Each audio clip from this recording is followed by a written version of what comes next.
যেদিন তুমি পৃথিবীর থেকে বিদায় হবে, তোমার কলব হলো মুতমাইন্না, কলবের অধিকারী তুমি। তোমার কলবকে তুমি পরিশুদ্ধ করার কারণে তোমার ইন্তেকালের সময় আল্লাহর নূরের তৈরি রহমতি ফেরেশতারা তোমার কানের কাছে আল্লাহর কোরআনের আয়াত তেলাওয়াত করবে। হাদিস শরীফে বর্ণিত হয়েছে, আবু বকর সিদ্দিকের কানের কাছে আল্লাহ রাব্বুল আলামিন কোন আয়াত তেলাওয়াত করে ফেরেশতাদের মাধ্যমে শোনাবেন। আল্লাহ রাব্বুল আলামিন বলেন, আবু বকর, তোমার কানের কাছে আল্লাহর পক্ষ থেকে যে আয়াতগুলো তেলাওয়াত করে শোনাবে আমি নবী তোমাকে জানায় দেই। ইয়া আইয়াতুহান নাফসুল মুতমাইন্নাহ ইরজিই ইলা রাব্বিকি রাদিয়াতান মারদিয়াহ ফাদখুলি ফি ইবাদি ওয়াদখুলি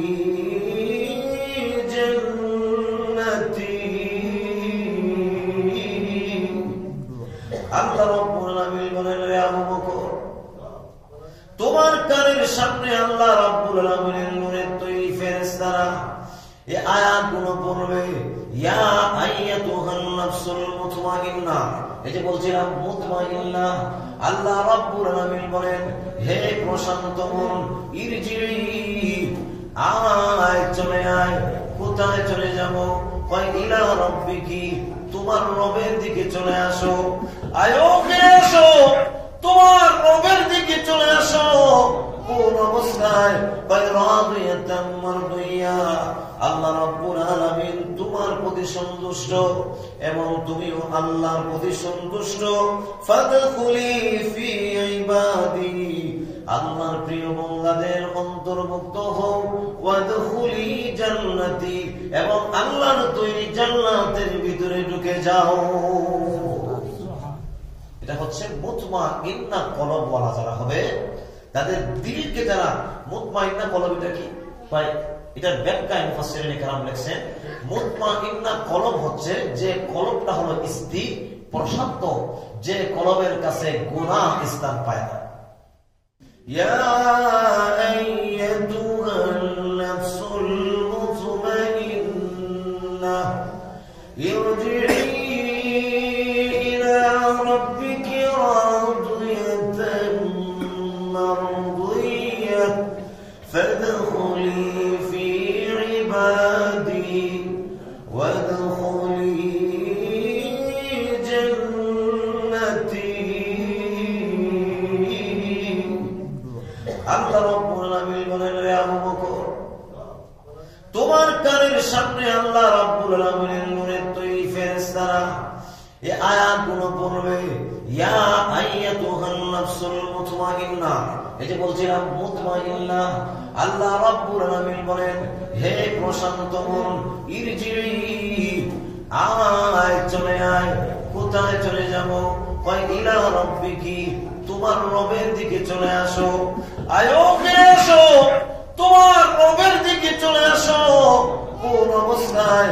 কয় রাদিয়াতাম মারদিয়া, আল্লাহ রাব্বুল আলামিন তোমার প্রতি সন্তুষ্ট এবং তুমিও আল্লাহর প্রতি সন্তুষ্ট। ফাদখুলি ফি ইবাদি, আল্লাহর প্রিয় বান্দাদের অন্তর্ভুক্ত হও। ওয়াদখুলি জান্নাতি, এবং আল্লাহর তৈরি জান্নাতের ভিতরে ঢুকে যাও। এটা হচ্ছে মুতমাইন্না কলবওয়ালা যারা হবে, তাদের দিলকে যারা মুতমাইন্না কলব, এটা কি ভাই? এটার ব্যাখ্যায় মুফাসসিরিনে কেরাম লিখছেন, মুতমাইন্না কলব হচ্ছে যে কলবটা হলো স্থির প্রশান্ত, যে কলবের কাছে গুনাহ স্থান পায় না। আচ্ছা, আপনারা এত কথা বলেন কেন? আপনারা মুসলিম, আমি তো কোরআনের তাফসীর করতেছি। আমরা যে সমস্ত জায়গায় আলহামদুলিল্লাহ, গতকালকে ছিলাম আমি কয়রা, এই জায়গায় বয়ান সেরে আইছি আলহামদুলিল্লাহ, গলার তো বুঝছেন। এরপরে আরেকটা আছে, এখান থেকে যাবো, আরেকটা বিষয় বয়ান, তিনটে, এটা সেরে এরপরে রাত্রে আছে আরেকটা জ্বালা আছে। এই জন্যে আমরা যেখানে বসি আল্লাহর রহমতে আপনারা এত করে বুঝেছেন, যেহেতু সময় কম এজন্য আলোচনা বোঝানো কঠিন, লম্বা কথা বলার সময় নেই। আমাদের যে মসজিদ, আমরা যে মসজিদে জমা পড়াই, সাধারণত আজানের সাথে সাথেই বয়ান শুরু হয়, মুসল্লিরা চলে আসে। এখানে অনেক লেটে আসে মুসল্লিরা, তো আমরা আশা করবো জুমার দিনে একটু সময় বের করা, যাতে করে ক্লাস ওয়ারি আমরা কিছু কথা নিতে পারি। এজন্য আগে থেকে আজানের সাথে সাথে মসজিদে আসলে এটা সকলের জন্যই কল্যাণকর। ভাইরা আমার, আর আমি 5 মিনিট কথা বলবো, যেহেতু আমাকে আপনাদের হযরত জানিয়েছেন যে 20-এর ভিতরে এই 15-এর মধ্যে শেষ হয় সাধারণত, তো আমাদের লম্বা করার ইচ্ছা নেই। বলতেছিলাম আল্লাহ রাব্বুল আলামিন, আচ্ছা অসুবিধা নেই, আপনারা শ্রবণ করেন, অল্প সময়ে আমরা কথা শেষ দিব। বলতেছিলাম যে মুতমাইন্না কলবটা কি? ভাই মুতমাইন্না কলবের ব্যাখ্যায় মুফাসসিররা তাফসীরের কিতাবে লেখেন যে কলবটা প্রশান্ত স্থির কলব। মনে রাখবেন, কোন মুমিন স্থির কলব ছাড়া দুনিয়া থেকে ঈমান নিয়ে কবরে যেতে পারবে না। মুতমাইন্না ওয়ালা কলব যদি আমরা নিজেদেরকে না তৈরি করতে পারি, তাহলে আমাদের ঈমান নসিব হবে না। একটু জোরে বলেন, ঈমান নসিব হবে না। কথা বললে কি কোনো গুনাহ হয়নি আপনাদের? না। নেকি হবে তো আশা করা যায় না। সত্যের পক্ষে থাকলে নেকি হয় কিনা? আর যদি গুনার পক্ষে থাকেন গুনাহ হবে। যদি মতকুরের পক্ষে কন কথা বলেন গুনাহ হবে। হ্যাঁ, রাগ করতেছেন? না, আমার তো চাকরি টাকরি যাইতো না, ভয় নাই কথা বল, ঠিক না? ইমামতিতে ভেজাল আছে। ভাইরা আমার, বলতেছিলাম মুতমাইন্না কলব কি? যে কলবের কাছে গুনাহ স্থান পায় না। গুনাহ, এরা নাটক সিনেমা জীবনে দেখছে না। টিভির পর্দার সামনে বুড়া বয়সে ও সার দোকানে বসেনি, কথা কয় না, বসে না। তুমি কি দেখো চাচা? সার দোকানে তুমি কি দেখো? আয়ালত আসেনি তোমার মেয়ে, কবরে যাইতে না তুমি?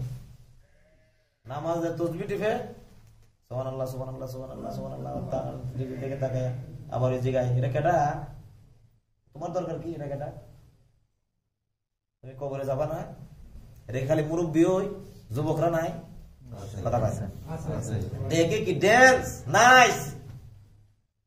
চিন্তা করেন, একটা মুরব্বী বয়স আধা তার কবরে চলে গেছে, এখনো তার কবরের ফিকির ঢুকছে না। এটা কলব? এটা তো শয়তানের বাসা। কথা কোন ঠিক? আরো জোরে কর, শয়তানের বাসা না এটা?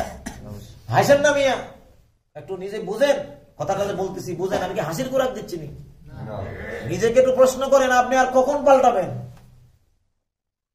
মিয়া, আপনার আগে চোখে পাওয়ার ছিল কি? আপনার 5 কিলোমিটার 2 মনের বস্তা নিয়ে ট্রেনে চলে গেছে, রাস্তায় পেশাব করার জন্য বসা লাগেনি তোমার।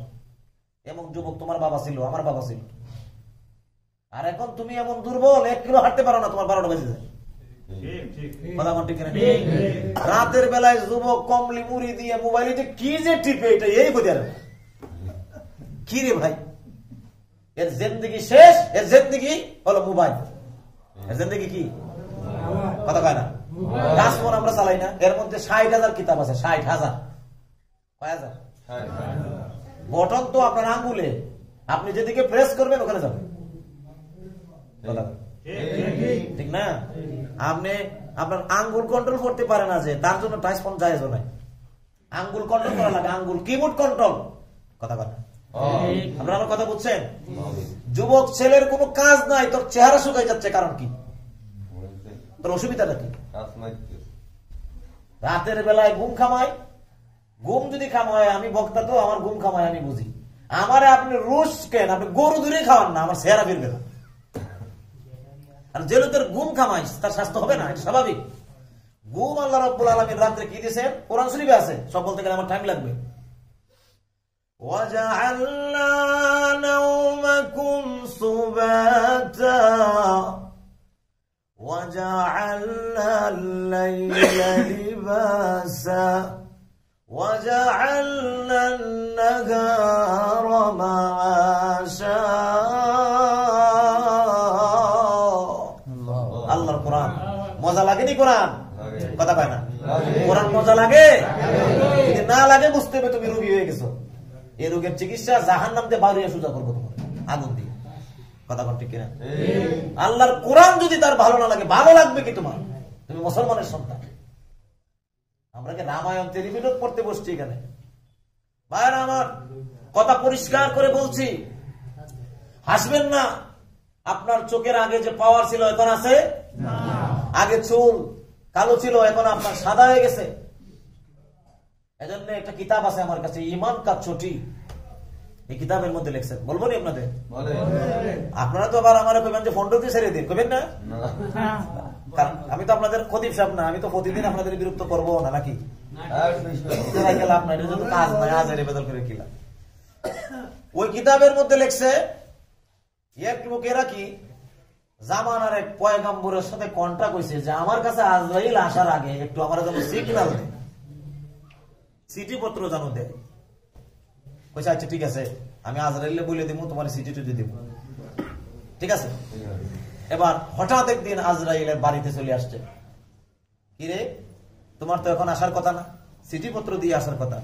মিয়া বলো কি, তোমার তো চিঠি দিছে, আমি সাইড কা করা দিছে, ওইটা কেমনে? সর্বপ্রথমে তোমাকে চিঠি দিলাম, দৈনন্দিন কমের পক্ষে তোমার সাথে আমার অনেকবার মোলাকাত হয়, তোমারে আমি চৌকে চৌকে দেখি, আর আমার কাছে একটা লিস্ট আছে কাদের কাদের নেওয়া লাগবে। এই লিস্টের দিকে তাকায়া দেখি তোমার সময় কখন, তাকায়া দেখি না তোমার আরো ডেট আছে। সর্বপ্রথমে তোমাকে আমি একটা চিঠি পাঠালাম, চিঠিটা হলো যখন তুমি 40 বছর একদিন অতিবাহিত হলে তখন তোমার গিয়ার আগে পাশে আসিল, এখন সাইডে নেমে গেছি। মনে রাখবেন, কি হাড়ির ভাত খাবেন, আপনার ছোট সন্তানটা নাদুস নদুস হয়ে উঠে আর আপনি দুর্বল হন কেন? এটা আল্লাহর নিজাম। আল্লাহ রাব্বুল আলামিন বলেন, একই হাড়ির ভাত খাবে, 40 বছর পর্যন্ত তার দেহ সুঠাম এবং তাজা হইতে থাকে। 40 বছর একদিন অতিবাহিত হয়ে গেলে সাথে সাথে 5 নম্বরের গিয়ার 4 নম্বরে নেমে যায়। এটা 1 নম্বর চিঠি।